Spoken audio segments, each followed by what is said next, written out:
இன்றைக்கி chicken gravy பண்ணிகிட்டே இருந்தேன். ஓகே சப்பாத்தி பண்ணலான்னு மாவு எடுக்கும்போது ஜீவா வந்து எப்போ பார்த்தாலும் சப்பாத்தி வந்துட்டு கிரேவி தான் பண்ணுறேன், இன்றைக்கி வந்து எனக்கு கறி தோசை போட்டுக்கூட அப்படின்னு சொன்னாங்க.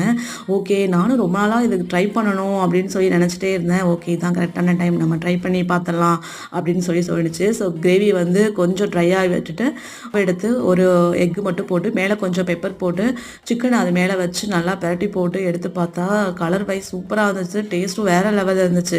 அதோட விடாமல் நம்ம ஏன் வந்து சிக்கன் ஆம்லேட் ட்ரை பண்ணக்கூடாது அப்படின்னு சொல்லி ஓகே ஒரு எக்கில் மட்டும் ஃபஸ்ட்டு ட்ரை பண்ணுவோம் அப்படின்னு நினச்சி ஒரு எக்கு போட்டுட்டு கொஞ்சோண்டு ஆனியன் அப்புறம் பெப்பர்லாம் போட்டு சால்ட் ஆட் பண்ணி நார்மல் ஆம்லேட் மாதிரி போட்டு அது மேலே வந்து லைட்டாக சிக்கனை மட்டும் அது மேலே வந்து லைட்டாக எடுத்து வச்சு பண்ணினேன். அதுவும் வந்து சூப்பராக வந்துருந்துச்சு.